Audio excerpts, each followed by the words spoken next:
You moved? And Harvey seconded. Seconded, okay. And we all agreed. We all need to come out of closed session. To come out. Okay, And hold on, we gotta wait on Mr. Alright. Farley. Do we know where he is? Thank you, Mrs. Paul. Yeah. What is this thing? What's this? Is this I a don't new know what portal? folder is on your desk. It's a self-serve. Employee service. Oh, our employee self-serve. Yes, we had some issues with 2 of the board members, and it was suggested that all the board members should have access to their financial pay stubs. So it's a suggestion, not a requirement. It's just if you want that, then you can establish it and you can be able to see it, make changes to your deductions and that kind of thing. That was sort of the issue. If you want to But if we change. don't, I'm not change having your an address issue or and all anything, that, we're you good, we don't not have to do it, okay. It's just if you want to, that's it. Is, okay. Yes. And the We other know where one, Mr. Like if I wanted to change my bank. I could do banking that. information, Okay. yes, that kind of thing. Okay. Oh, okay. Yeah, all of that. Maybe I'll set it up, I've had one before. We wanted you all to be able to have it. Thank you. Mhm. Didn't see him? All right. We get started. We don't have quorum. 1, 2, 3. Yes, we did. 4, 5. Yes, we did. Okay. Come. Everybody. Yes. Okay. Ms. Tisch, would you All right. certify Okay. closed session, please? As he's coming. Yes. There you go. Okay. Would you certify? Yes. Ms. Kimbrough, Dr. Arietti, certified. Ms. Stiff, certified. Mr. Farley? Yes. Okay. Yes. And Dr. Yeah. Okay. All right. So.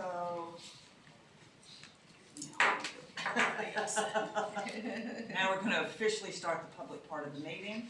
I need a motion for approval of the agenda. From the pledge of allegiance. It's not on the list. Oh. But yes, we Oh, are. Pledge of Allegiance is Yes, next. excuse me, could we all please stand and say the pledge of allegiance? I pledge allegiance to the flag of the United States of America and to the republic for which it stands, one nation, under God, indivisible, with liberty and justice for all. Okay, now, if I could get a motion to approve the agenda, please. I make a motion to approve the agenda. Is there a second? All in favor, please say aye. Opposed? Okay, motion carries. We approve the agenda.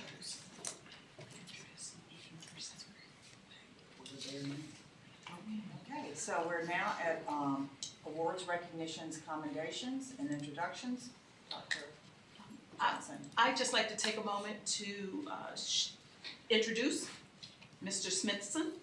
You want to stand up and say hello to everyone? Hello. This is Mr. Dante Smithson, our new Director of Transportation.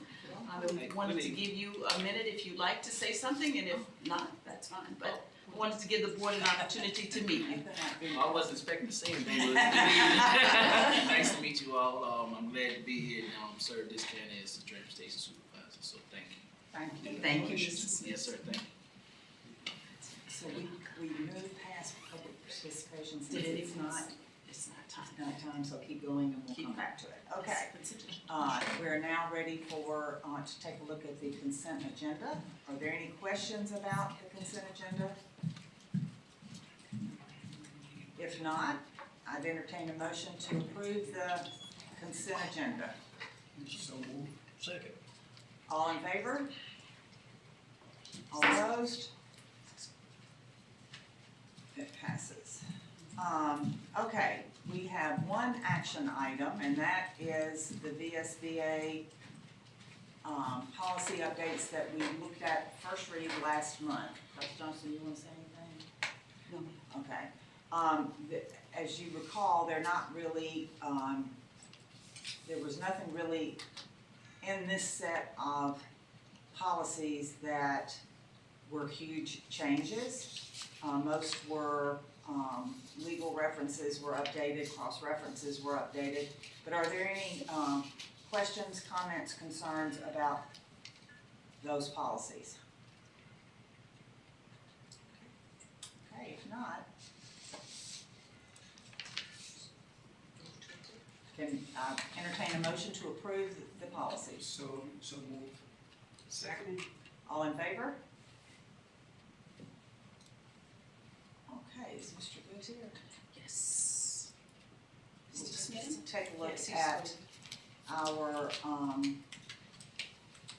non-action items, and first up is the crisis plan.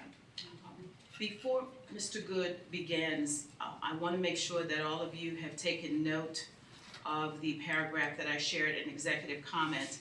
Basically, the Virginia Department of Criminal Justice has provided schools with a new 2024 update for crisis management plans. That update was provided to us on June 25th, 2024.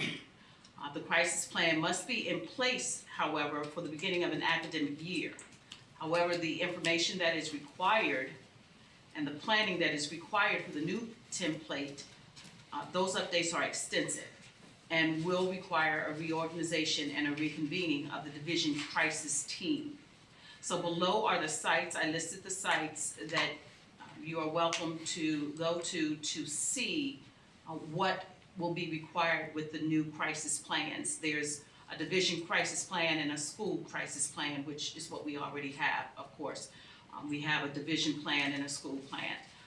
PECPS is requesting, or has requested, and Mr. Good can talk a little bit more about this, in-person training from DCJS regarding the new plan. As I said, it is extensive. And we will provide updates to the board as we move forward. So those are the two links that you have in your executive content. They can be copied and pasted into your browser if you need them to be. But in the meantime, because we need to have a crisis plan in place by the opening of school, because you never know what may happen. We all pray for the best, but you never know. We do have to approve a crisis plan. And this is the crisis plan, or similar to the crisis plan that we have had in past years. Having said that, Mr. Good? Yeah, and the only real update to this one is, if you look, I think it's on page 20, we added overdose policy, and we let people know that we do have Narcan in the schools. All the nurses, including myself, and I think Ms. Vance, received Narcan training from Crossroads, so that's the latest update in that. And as Dr. Johnson was saying, they came out with a new model, so I spoke with Ed Ewing with the Department of Juvenile Justice Services, and we're gonna plan to come in and do an in-person training so he can guide us through how to make sure that we have our plan up to date based on the new model. Any questions and comments? Dr. Corbett, then Ms. Stiff, and then Mr. Jackett. Are there, is there a time frame for when we're supposed to be on board with that, the new plan? No, they didn't give a timeline, but this is because this file was just sent to us last month, so the one we currently have is still good, but this is the updated one that we're gonna transition to. Right, and so the transition one, then because we want to get the in-person training training first from the guy from Department of Juvenile Justice Services, and then make sure that everybody's on board and how to make sure our plan is meet the standards. So no, there is no timeline at this point. After we have the in-person training, and you will schedule that as soon as we can, but after that, perhaps we'll have more of a realistic timeline. Right now, we do not. And if you take a look at those links, you will see they're extensive changes. Ms. Stiff? I was reading the article about the executive order issued by the governor concerning cell phones. How is that going to play into the new plan, our present plan? It seems, from what I read, correct me if I'm wrong, something has to be initiated by September 1st and accepted by January, something of that nature. So we were going to talk about and we will talk about very briefly the executive order. The executive order came, I believe it was last week, I believe it was.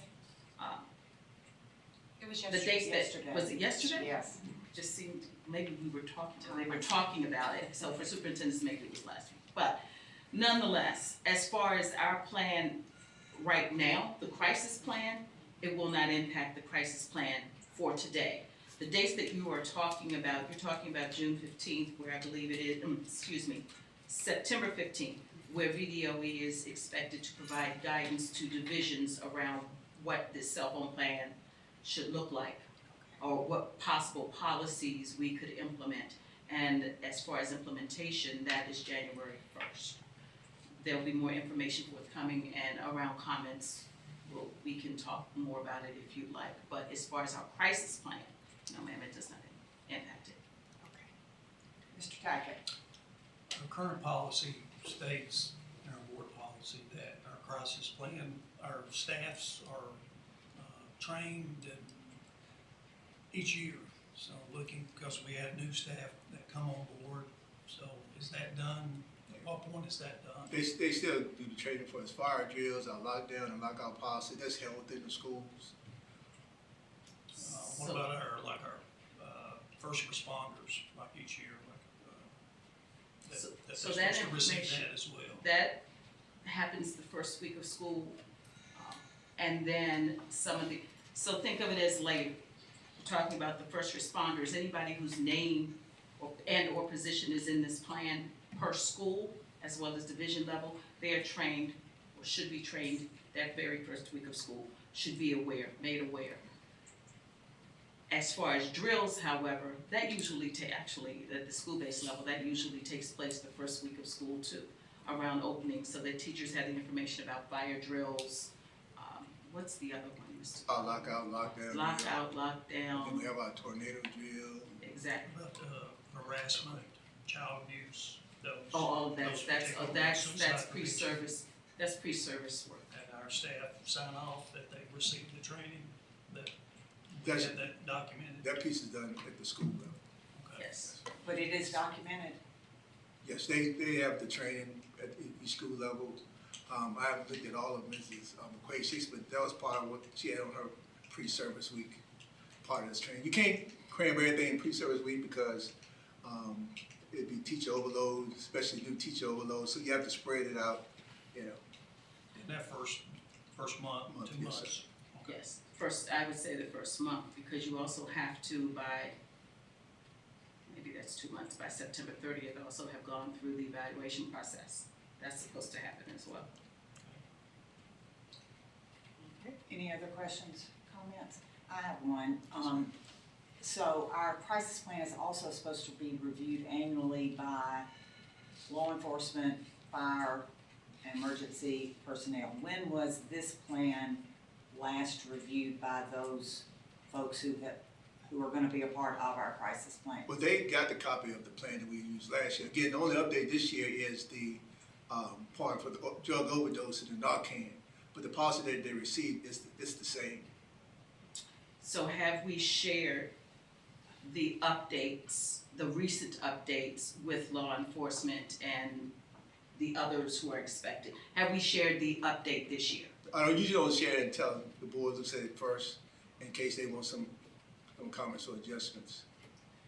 And one last thing, I noticed as I read through it, there's an employee listed on a whole bunch of pages that is no longer with us anymore. Right, because those changes happen, and then we have to go back through again to make sure all those are corrected. Yes, sir. Okay, well, anyway, that needs to be edited and updated before we see it next month for final read.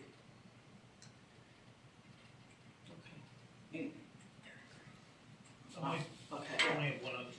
oh, okay. I just want to commend the crisis. I mean, this is a cumbersome, a very important responsibility each year to go through each element of the crisis plan. So the team is to be commended for making sure, because our safety and security of our kids are up priority number one. Based on the new model, we went So to thank you. pick up our game this year, based on the new models.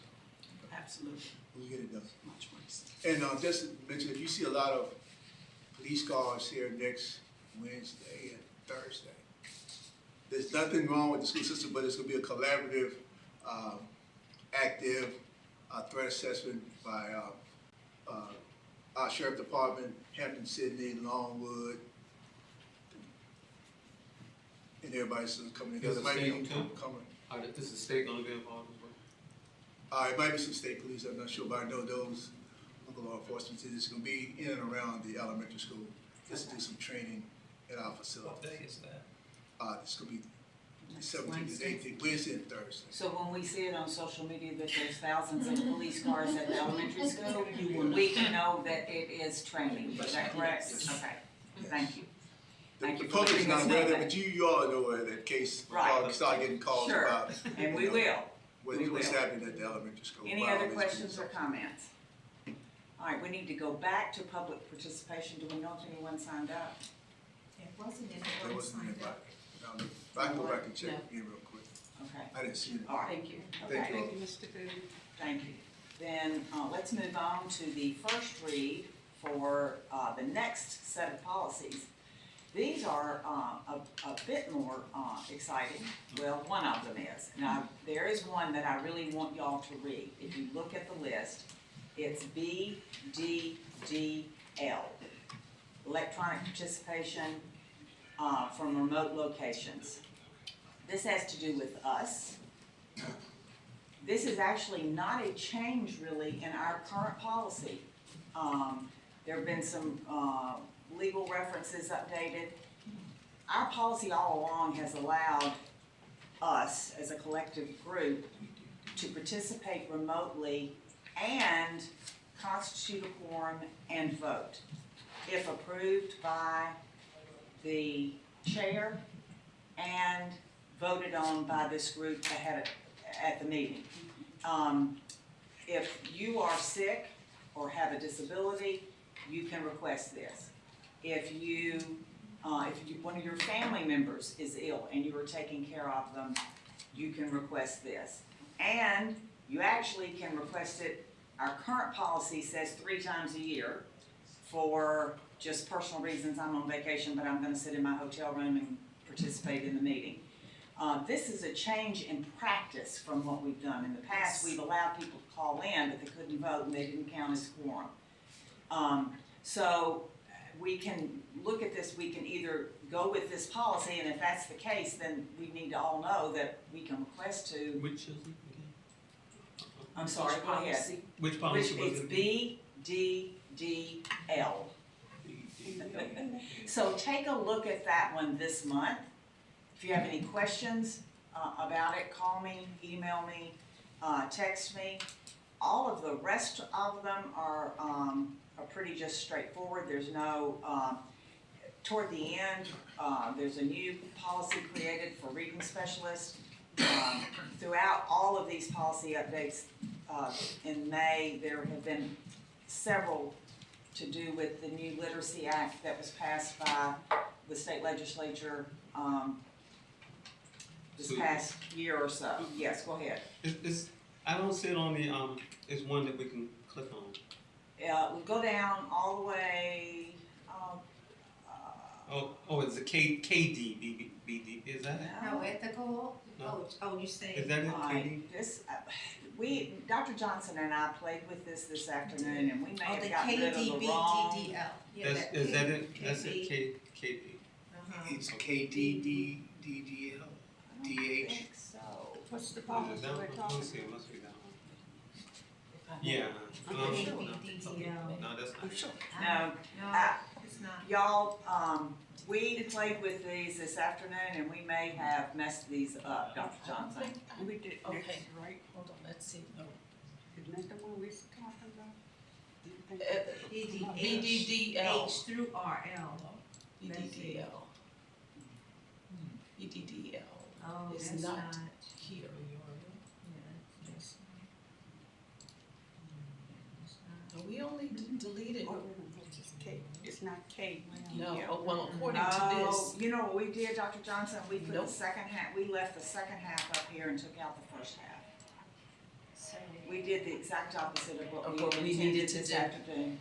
So, as a result of that, I guess we could work it one of 2 ways. Send the correct links to everyone via email, if that's okay with y'all. Is that okay with y'all? That's Is fine. that okay with y'all? Yes. Okay, and then we can still put it on second read next month, if you promise to read them. We can also make them available to the public too. Excellent. But, Okay, so you have to look back at those. Okay. okay, I apologize, that's partly just my looked at fault. them. Yes, I know, we got rid of the wrong half. Okay. Okay. All right, so we'll take care of that, make sure you get them, the correct ones. I'll get that out to y'all tomorrow. And now, Dr. Johnson, our first draft for the strategic plan. Good afternoon again to everyone. We have been talking about our strategic plan now for about a year and a half, and we have had a stop and go schedule, if you will, around it. However, we continued to move forward in that we continue to collect data around our strategic plan, and we continue to put information into our strategic plan using all of the feedback that we have received from our community, our various committees, VDOE, our test scores, etc. So what I want to share with you today is briefly information regarding this strategic plan and basically the structure of the strategic plan. Please understand this is a draft, and it will remain in draft form probably for several months. So next month you probably will not have the second read to necessarily approve. It may go into the third month because VDOE again has to go through this. So as far as the agenda is concerned, the things that I'd like to talk about, first of all, Virginia Department of Education and the Memorandum of Understanding. You hear me often, probably every meeting, talk about our MOU, our Memorandum of Understanding with Virginia Department of Education. Back in 2019, I asked for a division level review so that we could figure out how to improve overall our academic success very specifically. And some of you were here during that time. At that time, we had several indicators. We signed a memorandum of understanding saying we will do these things and the Virginia Department of Education will provide these supports. Well, as time has gone on, that memorandum of understanding is still in place. However, it is taking a very different form. We have a new state superintendent who has looked at the memorandum of understandings and has said, and we appreciate this, that the memorandum of understanding cannot be boilerplate. And ours was boilerplate. All of them were in general boilerplate and did not necessarily match the findings from the 2019 review. So what Dr. Coons has asked is that we more specifically create a memorandum of understanding that will actually help us move forward and is very, very specific to Prince Edward County Public Schools. As part of that, and as part of the review of what MOUs look like, the division had to create a division crosswalk, and that is not in your packet. I do have, however, a copy of the division crosswalk. The division crosswalk is only about 4 pages, maybe 5 pages long. And it has a section for academic supports, a section for supporting staff supports, professional learning supports, and school climate supports. And this particular document looks at things that focus areas for us, things that we really want to focus on to improve Prince Edward County, and the indicators, the items that we need to address in order to approve that. And so this is a crosswalk. So we had to submit by June 30th the crosswalk. The reference document for the crosswalk is actually the strategic plan. So what I have shared with you is the strategic plan because it has far more information than just the crosswalk. If you looked at the crosswalk in and of itself, it doesn't necessarily make sense without the strategic plan. So I gave you the primary document. Now, moving on to the development of the strategic plan. Last year, all committees, all committee chairpersons were instructed to make sure that they got feedback from everybody on their committee around what is it that you think Prince Edward County Public Schools needs to do to improve. And that was improve academics. The gifted committee asked about academics, the gifted program. Special ed committees also asked about academics, as well as special education very specifically. We have a family engagement committee, etc. All of those committees formed the feedback from our general community. I also have a committee, Ms. Ross is part of that committee. I have a student advisory too, but this was it's not called the teacher advisory, No, what is it it's called? not Superintendent Advisory Committee. Thank you. That is made up of all teachers, teacher representatives from each level, as well as support staff, transportation, food services. So that's where the feedback has come from, as well as our just general data, academic data that has been folded into this strategic plan. What I really want to make sure that you understand today is the format of the plan. And when we did our strategic plan several years ago, I went through something very similar, just so that we know what we're looking at and how to read it. The next steps for us, just going to be a review, comments and feedback from you. At some point, we will get this out to the community for comments and feedback. We will abbreviate some sections, and then we'll move forward with what would be considered the final draft. That's why I'm saying to you, please do not feel as if this is something that is being rushed and that we have to approve this next month, and what about, we have time, but you have to have a draft document to start with, and we have moved forward with that draft document. Also, as part of after the feedback and review, we also have a section around accomplishments. Because after you look at a 5-year plan, you want to know what's been done, what hasn't been done, what gets carried over, what doesn't get carried over. Is there anything left from the findings back in 2019?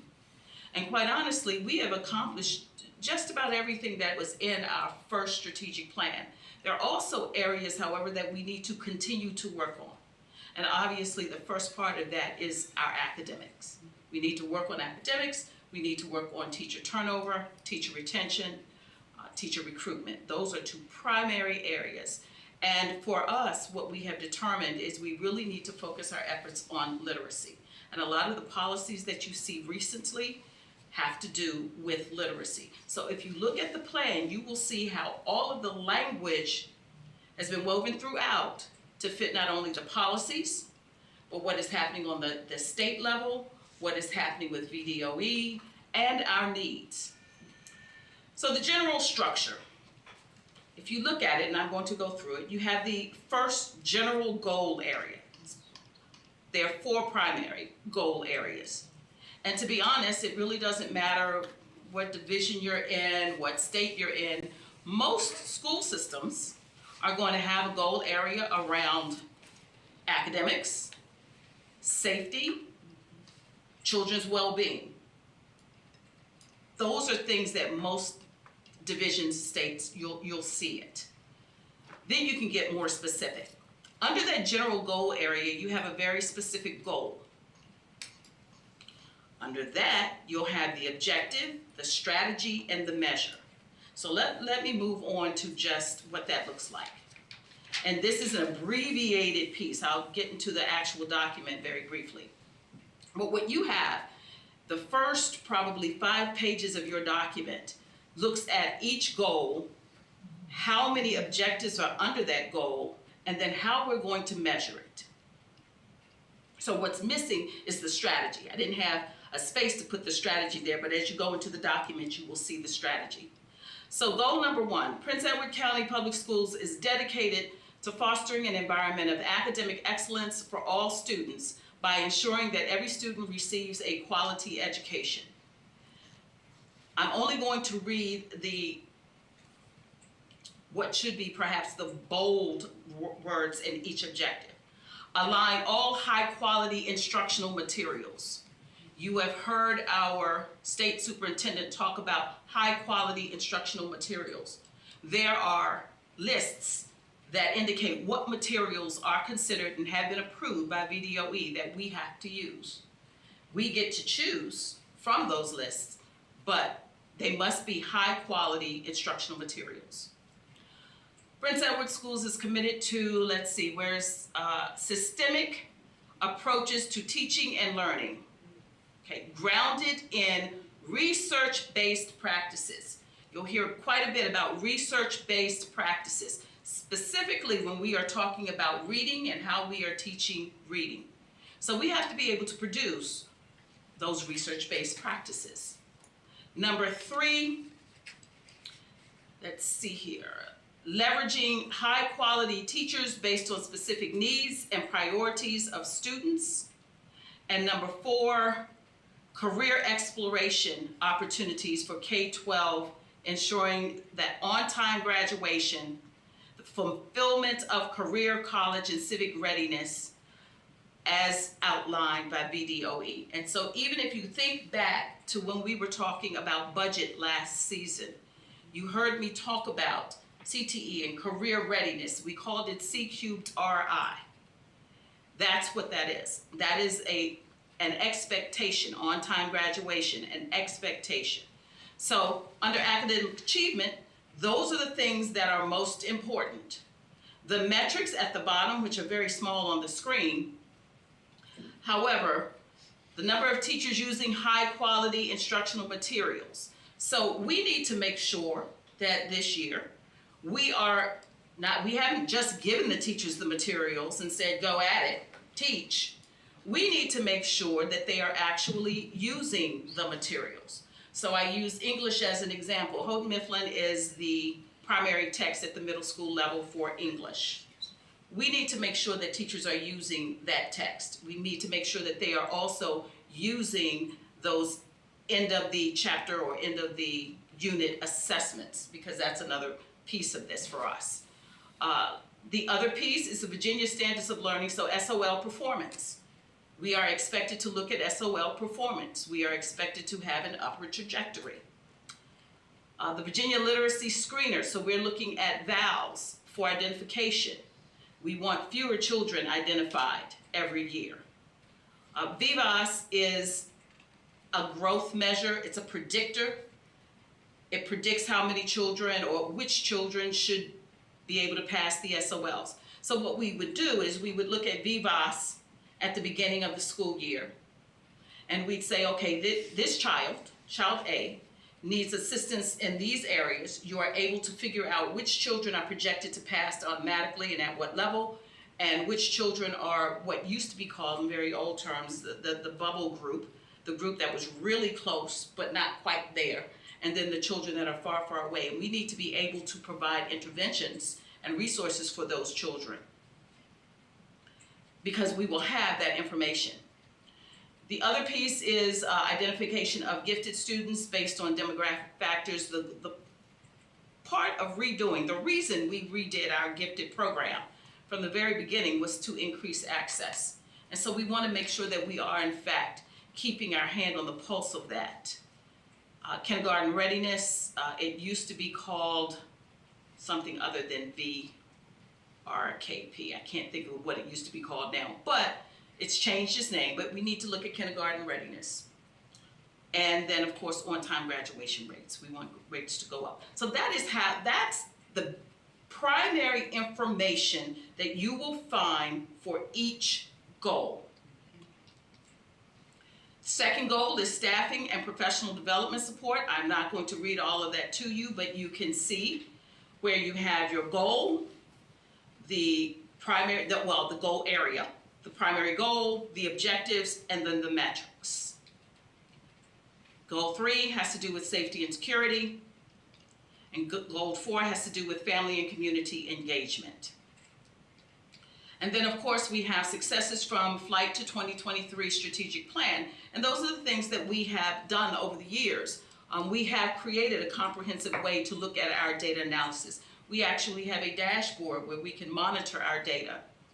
We have expanded our CTE offerings. Many of you have been on the board for a while, or were on the board when we strategically looked at the program of studies, and we added classes for CTE.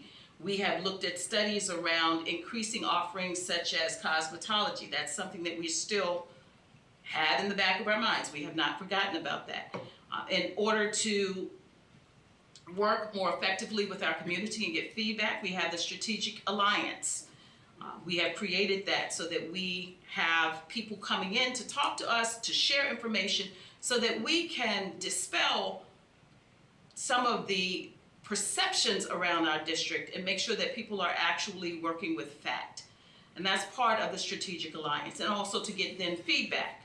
We have the revised gifted plan, we have STEM events and things like that that we have worked through. Flexible work practices, we have, as a way of supporting our staff members, we have several virtual days that are in our calendar these days, so that work days don't have to be done in the classroom like they used to be. They can be done at home. You can sit at home and grade your papers. You don't have to sit at your desk in your classroom. So that's a flexible work practice, and we continue to look at that. Character education program that we're going to implement this year. Character education is not going to solve all of our issues, but it is a way to make sure that children start very young understanding what our values are as a system, as a division, and where we're going.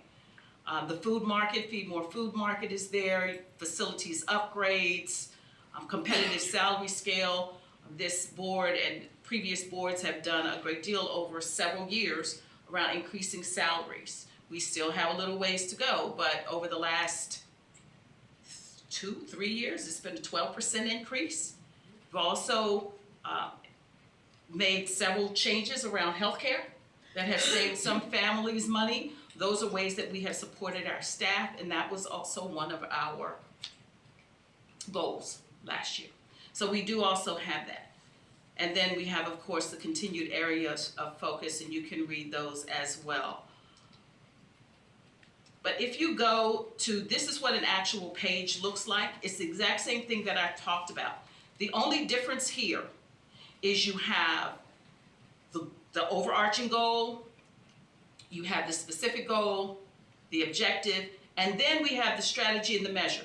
This is how we're going to do it. This is the strategy. This is how we plan to do it. And this is how this part of the goal is going to be measured. This is how this part. So you have the overall measurement of the overall goal, but each strategy also has a measure. And that's really, as you go through, that's what it looks like. For every goal, there's an objective, then there's a strategy and a measure. So I'm going to stop now and ask, are there any questions? Yes, sir. So with those measures, then are you involved with setting up the tools for that, or who does that? Yes, it depends on what it is. Sometimes HR will present the draft, and no one person, there may be a person who's responsible for creating the draft, or a few people responsible for creating the draft, but it has to go before all of the administrators, and we discuss it before it actually becomes the measure. Does it become, in the information that you get, is that part of your deep dive? Yes. That is part of your deep dive? Yes. Okay. Yes. So for instance, there'll be a meeting tomorrow with all well, no, it is not all administrators. That's the retreat that will be Monday and Tuesday with all admin. But tomorrow will be an administrative meeting where they will get this first. And they will have the opportunity to look at it and make any changes that they see necessary. Because they've been working on it all along, but haven't necessarily seen the final product and have not seen the crosswalk. But you'll get I'm sorry. I'm sorry. You put out the tool, you have the tool, and the measure that you're looking at, and they'll Yes. get that back to you, and then we'll. For the goal, yes. For the goal. So if you look at this one that I happen to be on, Right. see where it says goal 3 : metrics? Those are the metrics that we will use for the big picture, whether or not we've been successful on the goal. Okay. So if you go all the way back to, I'm just going quickly here. If you go all the way back to just a summary, You see the goal for safety and security, but you see down there under metrics, and that should say goal 3 : metrics, but it's number of students receiving wraparound services. So wraparound services for us could be fulcrum counseling, for instance, which, by the way, as an off ramp, we will be able to keep fulcrum counseling for 1 more year. So we're very excited about that. Yes, we've worked hard, and Ms. McClure, she wasn't here. Ms. McClure has done an excellent job. Data around chronic absenteeism, Swiss discipline data. So we are going to look at chronic absenteeism, just as we do now. Is it going down? We can look at Swiss data to help us with discipline. Where are the primary discipline areas? Have we addressed those? Is that having impact? Climate survey results from all stakeholders. So in listening to our board, for instance, you've talked about climate and culture. So we are going to create, those are tools that we will create or get research-based surveys that we will administer around climate and climate and culture, excuse me. Attendance data and documentation of interventions. So what does our attendance look like? What does our intervention data look like in comparison? So we should be able to take a child, look at the VIVAS predictor, look at the interventions that we have provided to that child, and look at where that child is at the end of the year. And we should be able to see growth. And if the predictor has said that they should pass the SOL, then they should have passed the SOL.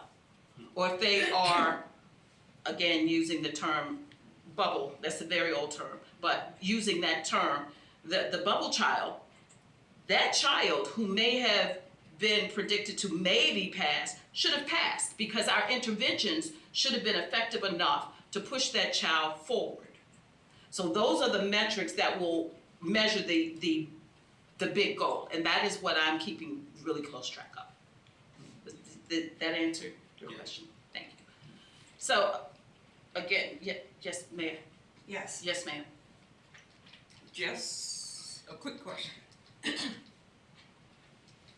This plan will be implemented in its form day 1. We are moving forward because we know there are areas of need with some of these goals and strategies. That is a given based on our data.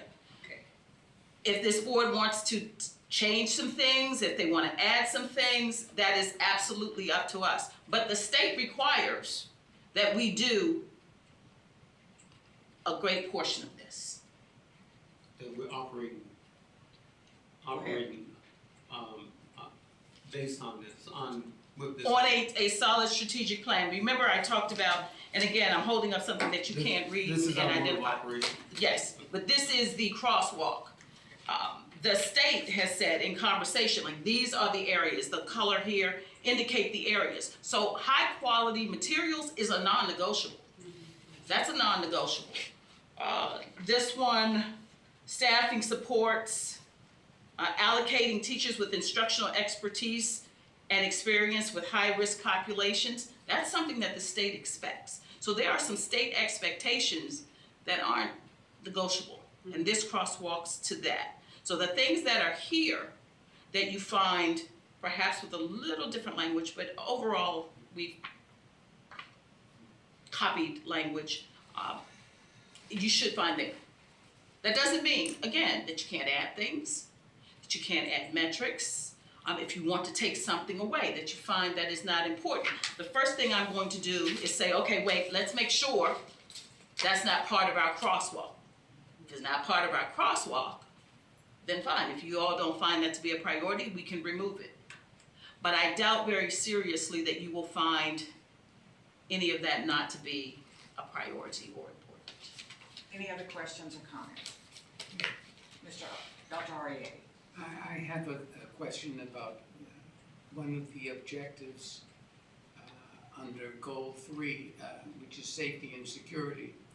And it's objective 1 that you're going to implement, we're going to implement systems that support and promote student attendance, intervention, and character development. It's about character development that I have the question. How are we planning to do it? And how are we going to measure whether the character of a student has been developed? How we plan on doing it, we last year talked about this in a character development program. So we have had, I believe, maybe one presentation by Ms. Garrett on the character development program that we plan to implement. So there will be training in the fall for everyone around the character development program. And then there's time throughout the day for intervention, character development, depending on what level you are, how you use the time. That is where all of this will happen. So that's the how. The measurement, we can look at several different ways, and I think we need to talk a little bit more about that. The measurement could go to discipline referrals, different types of discipline referrals. Swiss data is very specific data, so it tells you very specifically where something happened, exactly what happened, when, so maybe it has to do with respect. Maybe children aren't respecting each other's property in the lunchroom. And you know that because of the number of referrals that are happening in the lunchroom. So then you know that you have to go back and maybe during lunch, have a conversation with the students around what is expected based on the things that they are learning. And then you go back to look at that data to determine whether or not those numbers have gone down. That's an example of a how. Are there any positive ways, or you can just see that a child hasn't been disciplined, but how can you measure that he's become more generous, more compassionate, more kind-hearted, or kinder? And those are the things that matter most in Those are the things that I would agree are most important when you're talking about the development of a human being. However, those are not necessarily the things that yield us quantitative data. The best data that we can get would be around discipline referrals, would be around celebrations. So if you had 50 children to show up because sometimes some of the schools give out, what are they called? Shout out. Positive referrals. Thank you. Positive referrals. Some schools give out the positive referrals, little shout out bucks, things like that. If you have 50 children the first semester, first quarter, but the next quarter you have 100 children, then that's an indication that perhaps there are even more children doing great things for each other. So that's another positive way of looking at that. But that's done at the school-based level. Schools have figured out and continue to work on ways to encourage positive behavior. Any other? Just like what you just mentioned, like those celebrations, is that something maybe quarterly or just from the schools or from you, Dr. Johnson? That is not from me, that is. Regarding the strategic plan, these goals and these strategies, just to receive updates here as a board, maybe at some point over the course of the school year, just to see how our strategic plan is working within the schools and the division, just as far as whether it's quarterly, or it'd be up to you to determine that, if it's. That's fine. So there are two biannual or whatever. parts of that. The first part is I do not share with the schools how they must do it, because that has to be a school-based decision. Ms. Ross here knows what works for elementary school. Ms. Motter, though you do K-8 now, K-12 now, middle school specialist in my mind, she knows what works better for middle school children. So I don't dabble in that. But what we do try to do, and we will increase based on your comment there, is 3 times a year we try to bring what we call the instructional highlights to the board around something that's been very special, great, that has happened at a school, some of the celebrations. We can bring those more often. We can bring them once a quarter. We have to probably, and that will come from central office, put tighter guidelines around them so that one doesn't take 20 or 30 minutes. So we can put tighter guidelines around them, but we can bring that to the board quarterly or something like that. Monthly, that's just for me as a board member, and just like you said, put a time limit on it, whether it's 5 minutes, but just to highlight the really good things. There are really good things going on in our schools. Absolutely. But in the absence of not knowing those, then there are And other, not just us, but Right. as far as, it just gives an So we opportunity to can- highlight those great things. we can do that. As I said, right now, they'll show up 3 times a year. They're labeled instructional highlights, and you'll see one from the high school, one from the middle school, and then one from the elementary school. But we can bring you, we can create a schedule so that you get something once a month. That would be great. I have a concern, about the strategic plan, that I had a concern about the old one. Mhm. And that is, I looked at that list of accomplishments and we have done almost all of it. But my problem though is, even though we did all of it, our metrics really didn't move that much at the end. Our academic metrics and Academic and teacher And retention. teacher retention. Yes, ma'am. Those are the 2 And so areas. my problem with the current one is that we don't really have any SMART goals. So at the end of the first year of our strategic plan, where should we be if we do all these things? How much should our teacher retention have gone down? And at the end of the 5-year period, are we all 3 gonna be accredited?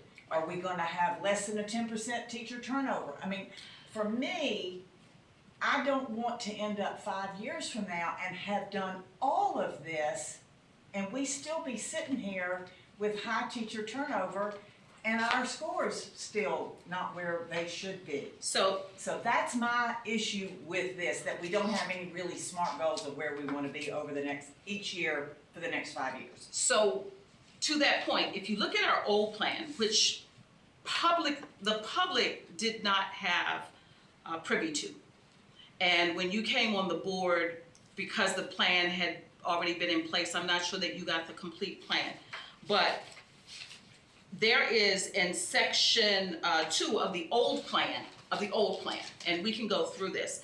There is a very specific section, for those of you who may have been here, where there are specific quantitative measures for each goal, for those metrics. And we were looking at it every single year. And we have a space where you put what happened in 2019, 2018, then 2019, so that you could track the trajectory. And we looked at it twice a year. We looked at it mid-year and we looked at it at the end of the year. I haven't looked at it since I've been on the board. Exactly. Then COVID hit, and we actually, as a board, collectively, we stopped that practice. Not to say that we should have stopped that practice, should have it. I'm not making the statement as a judgment in any way.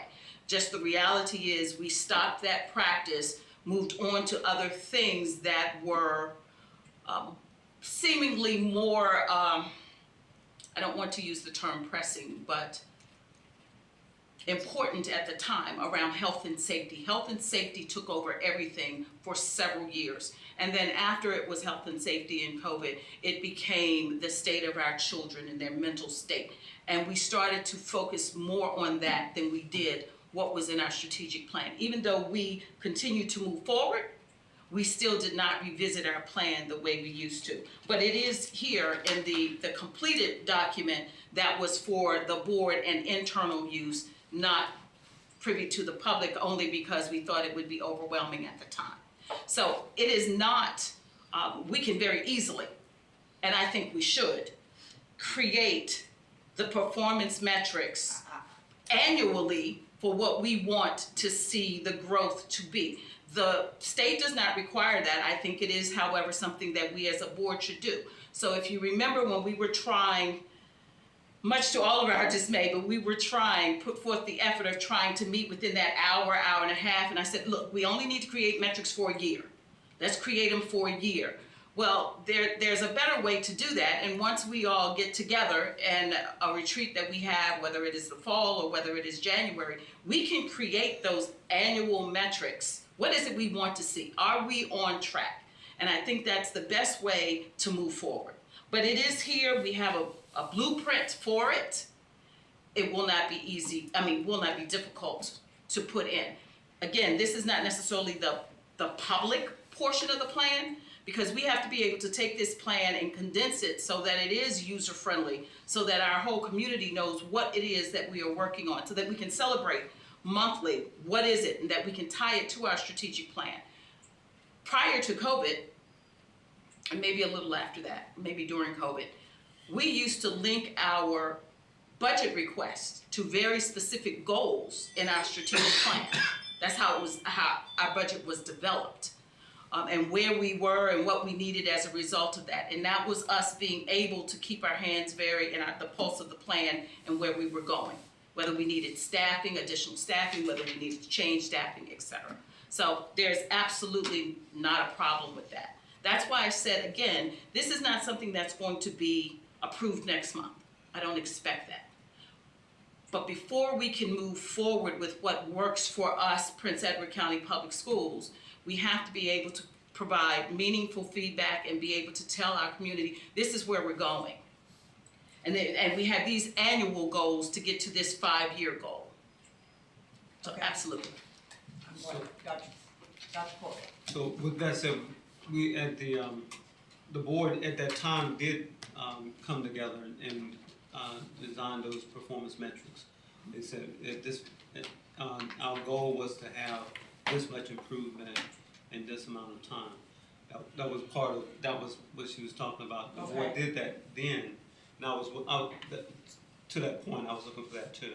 Okay, So, good, So we did it, good. yes. And I You So just we have to can, pick we it up. can do that and make sure that's in there. And I'll be quite Absolutely. honest, I don't see any harm in sharing that with the public, because I want the public to know right, that we know we're here right. and we're working really hard to get here. It's just transparency, in my opinion, for that. It is absolutely no harm in it. That wasn't our thinking at the time. At the time it was, a lot of things were changing. Social media, we had never had social media at that point in 2016. We didn't have a Facebook page. So we were doing things new and different, and we wanted to make it as reader friendly as possible so that somebody could pick it up and understand without explanation. And when you start to put the metrics and start using the vernacular and all the, Well, I think so that's why we didn't. Right, But but this- I believe we can make it where I'm gonna give our public the benefit of the doubt that they can read it and understand that we wanna go from, whatever our percentage of turnover in teachers, and we wanna reduce that by 5% over the next 5 years, so that we are less than 10% at the end of 5 years. Absolutely, but Yeah. we cannot, that's not the right term. But we should not do it with a 23-page document. Oh, which I is agree with that. 23, Oh, I 24-page totally agree document, with that. which is what we have now. So one of the suggestions that came out of one of those very early parent meetings was, can you take this document and turn it into a one-pager so that the public can get a clear glimpse of where you're trying to go?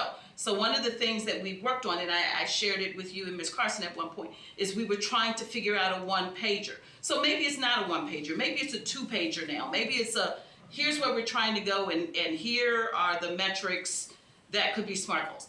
We can do that, but again, we had just with what we provided was maybe 15 or so pages, and we felt like that was enough with all the new things that were happening at that point in time. So we're at a different place now, which is great. We've moved forward significantly. So I think now, one, we can figure out how to condense this so that people see our primary goals, and two, how we're gonna measure them.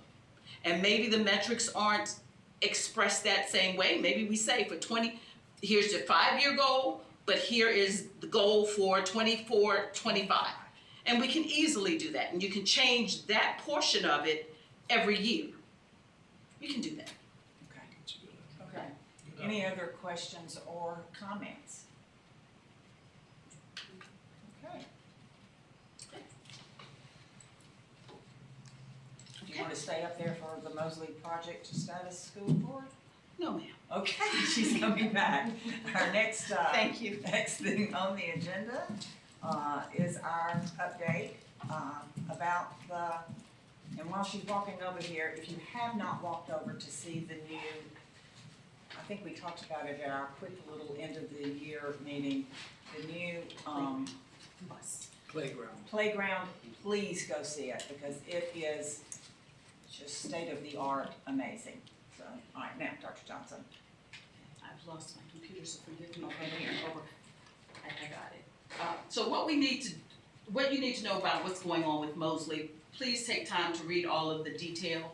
But really what they're trying to do now is they're trying to get the units by August. They won't be ready for move-in, of course, but that's what they're trying to do. They are working on utilities. So the water, the electricity, all of those things. And if you go out there, you see a lot of digging, and it changes from day to day. But that is primarily what's going on. Next week, a small group of us, thank you, a small group of us have a meeting with Mosley to talk about some of the finishes for the classrooms, what the classroom now will look like. You should have a picture at the bottom about how some of the classrooms have changed. It looks primarily around storage. It just looks more open. They're also addressing lighting issues. There is also a list, I don't know if it's attached to that, about all of the changes that need or that we want to happen in our cafeteria. Again, a lot of it has to do with making serving lines larger, drainage, different things like that. So when I say utilities, that's what I'm talking about. So please take a minute to read it, and we keep moving forward. We definitely keep moving forward. It would be grand. I cannot guarantee it, but it would be grand if the units are out there so people, when they come for open house, can see them, at least from afar.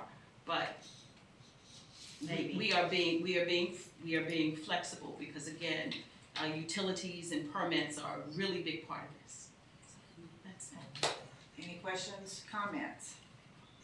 All right, moving on to our academic discussion. Dr. Johnson? We would like to talk about our summer school program and update, and Ms. McClure is going to provide us with that information. Thank you so much. Good evening. I am here in replace of Ms. Garrett tonight. She's on a much-deserved vacation. Good evening, Madam Chair, Dr. Johnson, and members of the board. We are excited to bring to you our summer program updates for the summer of 2024. The targeted students that were targeted during summer school were kindergarten through 8th grade that had experienced learning difficulties during the 23-24 school year based on data from, you can go to the next slide, Mr. Crabtree. Based on data from our standards of learning assessments, benchmark assessments, STAR reading, and STAR math screening tools. Additionally, we used iReady math and reading data, attendance, and grades. So there were lots of data points pulled together to triangulate and decide which students needed to be targeted. The students in grades 9 through 12 that were targeted for summer school were students that needed course recovery and or verified credit. So they needed to come in because they needed to retake and pass their SOL. I am not going to steal any more thunder. I'm going to turn it over now to Mrs. Ross. She's going to bring you updates from the elementary school, and then Mrs. Motter is going to bring you the updates from the middle school. Good evening, Dr. Johnson and board. So we had a lot of fun and engaging learning at summer school for our elementary students. So if you look at some of our pictures that we're going to show. So our first group we're going to talk about is our ESY. It's our extended school year students, and they spent 3 weeks at the beach. So they really enjoyed their time. They had a sand pit to experience. They for science they were studying turning liquids to solids with Jello and Swedish fish, and they enjoyed that treat. They used crystals to build a coral reef. They made ocean slime. They had jellyfish, and I have crafts to show from all the different students.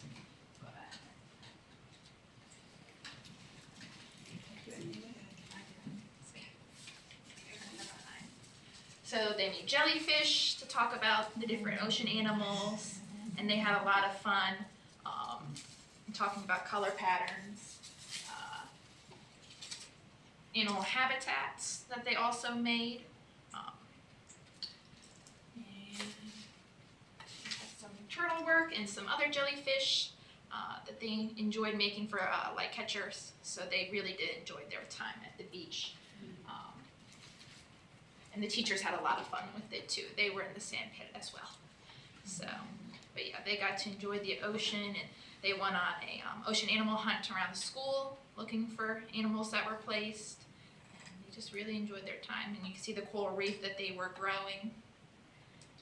So now the rest of our students, K through 4, we're working on building and designing new classrooms and new playgrounds, because we wanted them to see and hear what they would like for a new school, because really they're the ones using it every day for the future. But so for kindergarten, our students learned all about the construction process. They really enjoyed seeing the playground being built and then them working on the blacktop, and always had questions on what was going on. They created playground drawings and maps. They had 3D model classrooms. They had to write about their playgrounds and what they wanted to see in it. And they had a larger model over here, but if you want to see later on, they built, it's got an underwater section of the classroom. It has an aquarium with snakes, a trampoline, one had a pool that, I did not bring, but they were very creative. But they also included things for their teachers. Their teachers had refrigerators, they said. They needed that. They needed seats for their teachers, and their teachers had desks. So they were very including, but they loved the 3D models. That was their favorite portion of the project. So first grade really worked with Ozobots. That was their big study with their project. So they learned coding, and they created playground designs. And I came to watch their performance at the end, and they were very creative with their little coding programs. The Ozobot would stop and spin and turn around for trampolines they said were on their playgrounds. They also wrote about their project and did about 2 to 3 pages about what their Ozobots would do on the playground. So they really enjoyed their project. Now, second grade, they had a multi-step project. They did a playground design and a classroom design and an opinion essay about what materials they would need for their classrooms. And they got very creative with their projects. So let's see. This is one of their playgrounds that they enjoyed. This one has a gorilla that lives on the playground. So how they were going to keep the gorilla on the playground, they couldn't tell us, but he thought a gorilla was needed. He enjoyed that one. We had another playground that had swings and slides. For the classrooms, this child added LED lights around their classroom, had a water fountain and a sink. They had to include some desks. They included a bathroom they wanted in the classroom so they wouldn't have to leave class to go to the bathroom to cut down on distractions, the child said. So they were very happy with that. We had another one. He had a pet tiger for his classroom. So how they're keeping the tiger in, I don't know. I wouldn't want that in my classroom, but he was very creative with his, and they had cubbies and storage and chairs. So second grade really did enjoy they got very creative. I'd say that them in kindergarten had the most creative designs of what they were wanting to include. Now, for third grade, they worked on blueprints, and they also created brochures that turned out beautifully. I'm gonna, pass them around if you'd like to see them, but they were very creative in there. And their designs, they had a $10,000 budget to spend on their classroom, and I don't think one student got anywhere near close to spending that. So I was telling them, I said, I could spend $10,000 in a day designing a room, but they had to include a teacher table, they had to have tables, they had to have desks, and a Promethean board. And the Promethean board was not included in their cost. And they've got creative. One student has a Kool-Aid fountain, because he says Kool-Aid is the best drink to have, and it's much better than a water fountain, he says. I said, understandable. I think it would be a popular choice. But they presented their projects, they worked in groups, and with their blueprints and their wonderful brochures. that they did through Canva. So they got to experience using Canva. Our fourth graders created 3D models, and they also had a $10,000 budget, and not one of them spent their whole $10,000. I couldn't get over it. So what they were budgeting for, I don't know, but they also had the stipulations of having the desk, the Promethean board, and a teacher table, and their models turned out beautifully.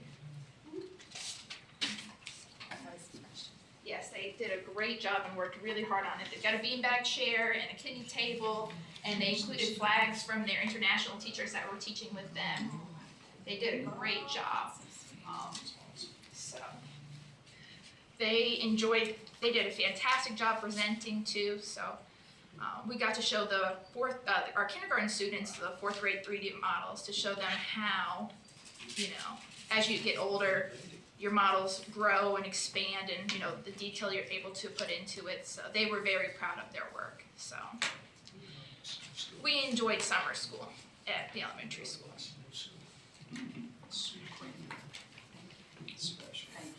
Thank you.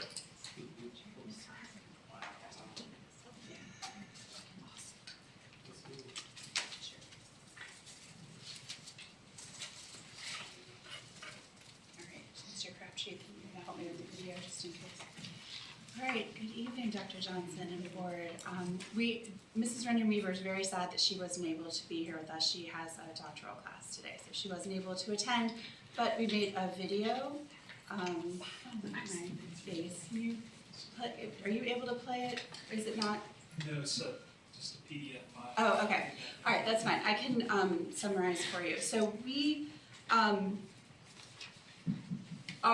targeted some students that we wanted to come in and join us, but we had those students and then some others that just wanted to come in. But we wanted everyone to create a food truck, and we broke this down into English plans and math plans, and we really wanted the students to get into real-world skills that they would do after graduation, and really wanted them to look into why are they here, how is what they're learning in middle school every day going to affect their life after graduation. So we, in their English classes, they were learning market research, how to create a business plan. They wrote letters requesting funding. We went to the Town of Farmville website and the Heart of Virginia Festival and printed out the vendor applications so they would see what kinds of writing that they would need to do in order to apply to be a vendor at some of the local fairs that we would do. We read nonfiction articles about food trucks and how they came to be and what kinds of foods you might see in fusions of different cultures that we have locally and how that really came about. And then we also used Canva and got our students online creating some faux social media advertising. We didn't have them on Instagram or Facebook, but we had them creating an advertisement so that they could learn how to use that kind of persuasive writing in a real world way that they could be using right away. So we have some of our examples. This is our 5th grade project here and our 6th grade project. We brought these because the 7th and 8th grade are huge. They would not fit in out the door, much less in my car to come up here, because for math, a scale model is an SOL for 7th and 8th grade, but not for 5th and 6th. So the 7th and 8th graders for math actually took a real life food truck and made a scale model. So theirs is a little bit smaller, but they took the measurements of an actual food truck. We mapped it out on the floor first, and then they took the area and perimeter and surface area of all of the grills and sinks and counter spaces that they would need in an actual food truck and measured it out. They also calculated their budget. They were working with ratios. We did tax, tip, markup, and profit. So if you are, we had them create a budget, make a shopping list. If you take a recipe that's for 4 people and you want to expand it for 60 people, we did multiplying fractions and adding fractions, and these are, I don't know how to deal with a fraction, and when it's a recipe and when it's food and sales and money, they did. Even making change in money, for some students that's a struggle, and we worked on it. They did really well. Unit price and cost comparison was another big skill that we worked on. Discounts. it's in one of the plans, but with the sixth grade, if you get a chance to look at it in the folder, they went through and took it. It was outstanding. But it was like they took the unit price. If you want to make 100 of something, and this is the ingredient, and you need this much, and multiply it by this, and here's your profit. And it was the most incredible math that it was very impressive. We also, you can see in the picture up here, 8th grade got to fly some drones because making a 3D rendering is an 8th grade SOL. So they took the drone and flew it around the middle school and made a top side angle drawing of the middle school. Only got one stuck on the roof, so it was very, we considered that a win. None of them got lost in the woods, so that was a win. We also took a field trip to the LCBA. We visited Ms. Carson. We got to see the art projects. I found our students' work that was there. That was a beautiful presentation. And then went downstairs and they made an art project that represented themselves. They loved it. We had a wonderful day. This was our final food truck roundup. So we had 2 7th grade groups. There's a 5th grade group, 2 7th, and then the 8th grade. And we had Dr. Johnson and Ms. Carson in attendance that day. We got to sneak into our pictures, but they presented their projects to the group as a whole. One thing that was really important for me, so I'm the English language learner teacher, and for my role, one thing that was really important to me as we were going through this is for my students, 2 skills that are really important for them that we don't get enough practice is speaking and writing in particular. There's a lot of listening and reading for them. A lot of that happens, but my students don't get as much speaking and writing practice in order to fully develop their English. So that's always my push, is to get more speaking and writing in. So when they were doing their market research, they wrote their surveys and they walked around to every adult in the building and asked the question, if there was a food truck in town, what kind of food would you like to see? And they had all their options and went and asked and then took their data back and made a graph out of it. But even just the practice of getting up and asking questions and speaking to adults and then standing up in front of the crowd and presenting their projects is something that we don't have a lot of practice doing necessarily. And in the small groups, they did really well. We had lots of special guests. We invited kind of everybody to come and hang out with us. We had a snowy RVA, a shaved ice truck came and visited, and every student got a shaved ice. The owner of Snowy RVA actually is a former 5th grade science teacher in a neighboring county, so he was wonderful, and he knew kind of what the project was and was helping the students talk about the kinds of things that they would need in their plan, and he let the kids take a peek inside. Carlos Holland he works with Fish and Pig and North Street Press Club. He had just purchased a brand new empty food truck and was like putting all the things together the night before. He actually invited Fire Chief Dan Clark, who is another PECPS parent, and also the fire marshal, to come and inspect they did their inspection of the brand new food truck in the middle school parking lot, and we were kind of hoping that the students would be able to watch it. Timing didn't work out, but Chief Clark came in and talked to the students about the kinds of fire safety prevention things that a food truck would need. So that was really interesting. They loved that. Ms. Kimbrough stopped by and visited. Ms. Carson, and of course Dr. Johnson. It was a party over there. We had everybody coming and visiting. It was wonderful. Our attendance, I think, was the most impressive thing for me. I was a teacher in summer school last year, and one thing that stuck out to me that was the biggest difference was when I was teaching my class last year, the attendance really fluctuated a lot. I had students that came and then they would come for a couple days and then I wouldn't see them again, or they maybe popped in for like a day or two.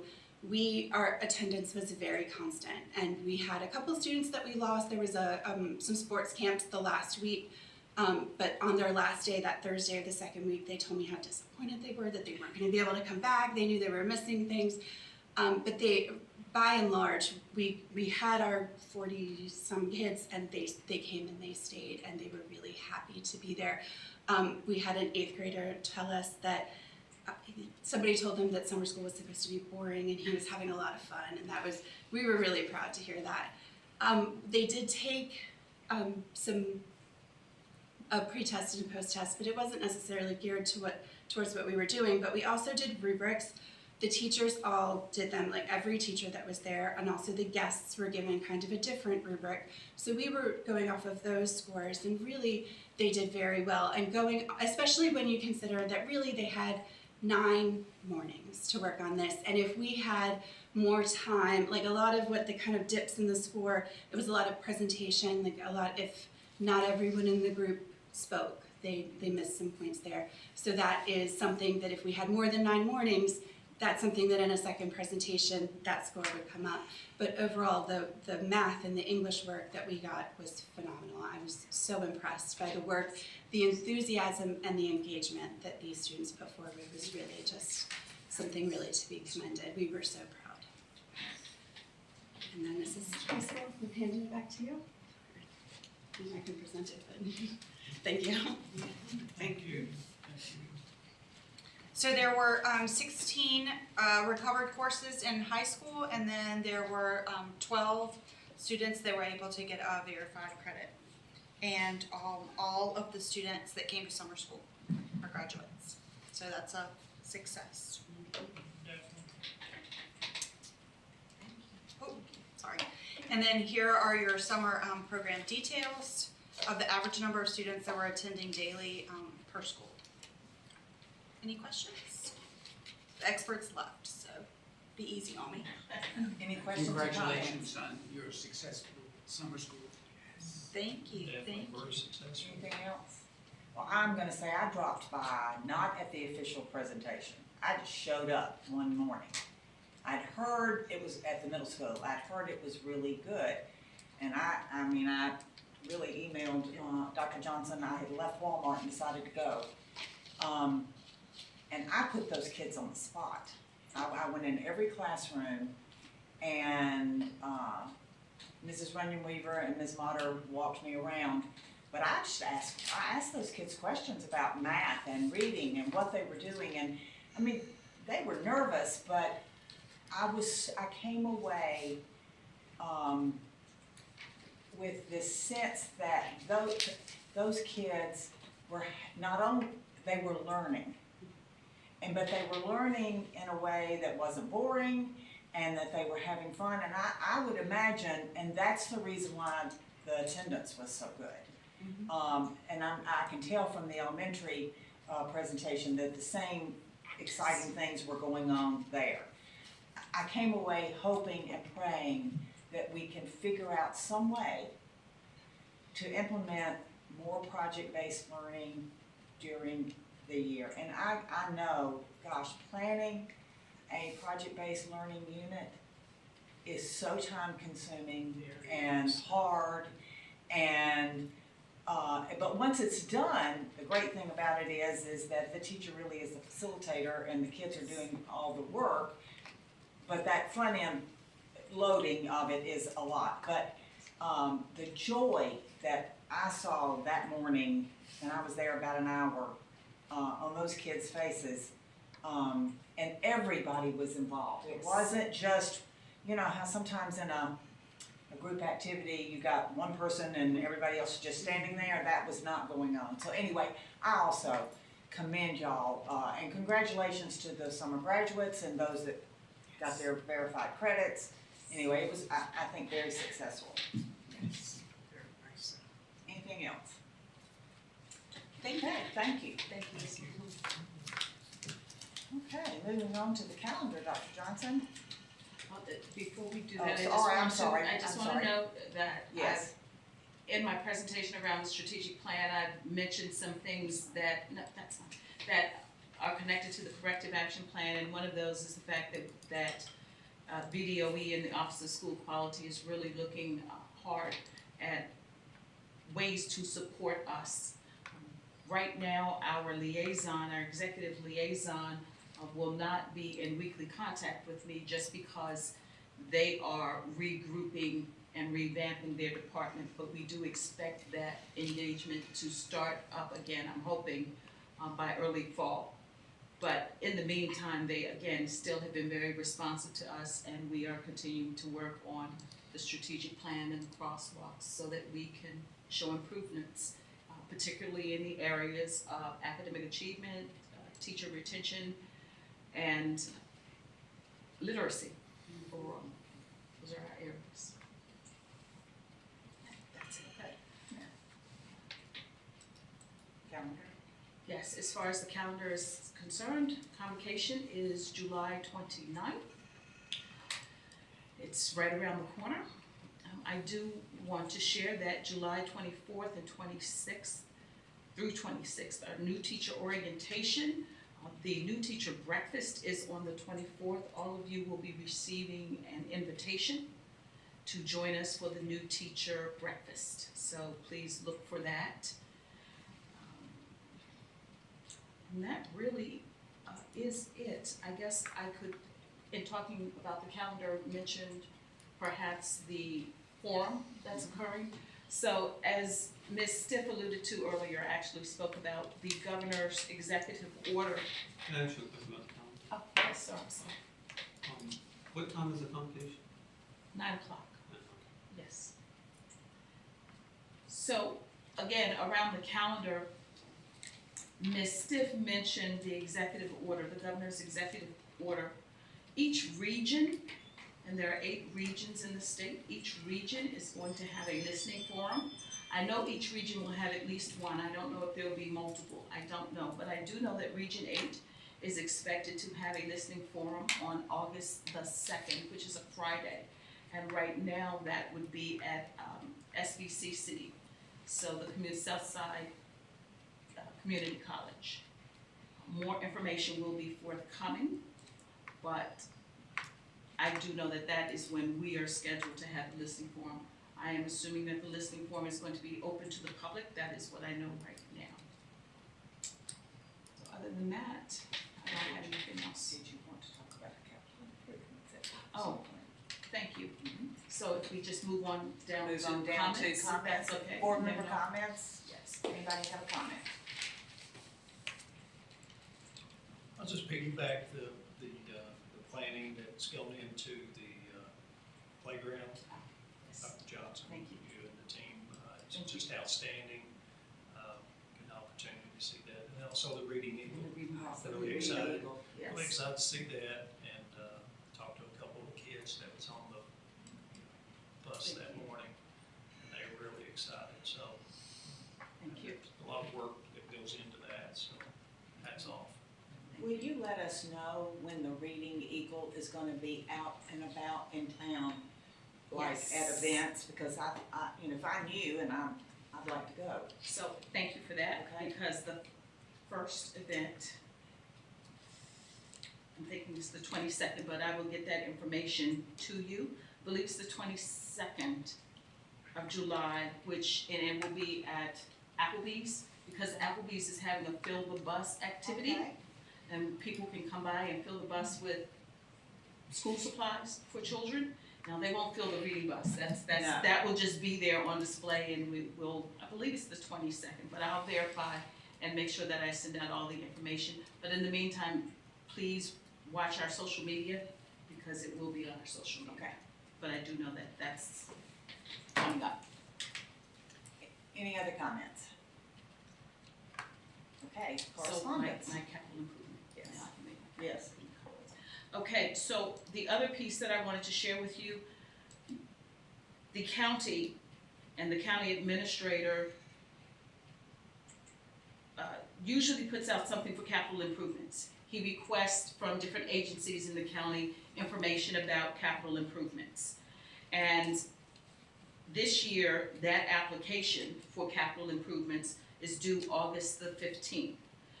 One of the things that we internally want is we will put in an application, and I'm calling it an application, it's information regarding things that we would like that would perhaps require additional funding.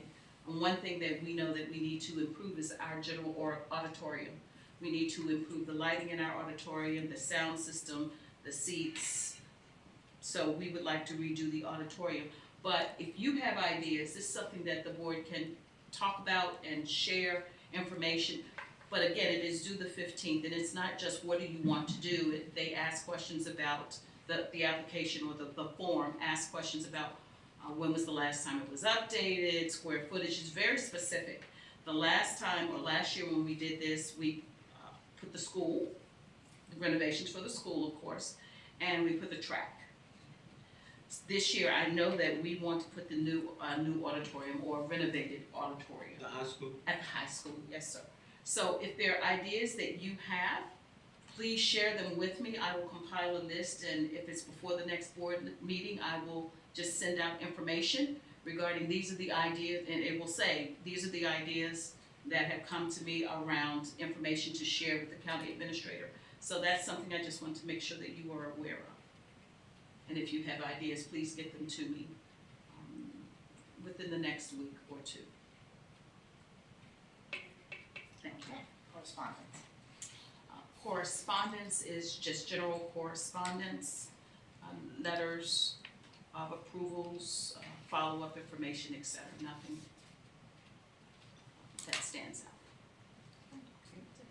All right, we are now down to action items, because we finished our closed Yes, session, we did. so, So, go ahead. I recommend that the board accept the personnel list as presented.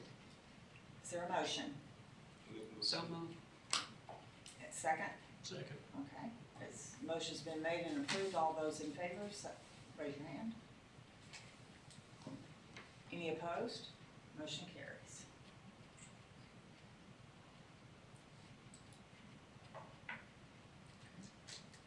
And now the school discipline, we don't really have any action on the school There's discipline. no action. So at this point, unless there's something else, I would entertain a motion to adjourn our meetings. Is there a second? All those in favor? Do I get to do the gavel one more time? We are done. Great job.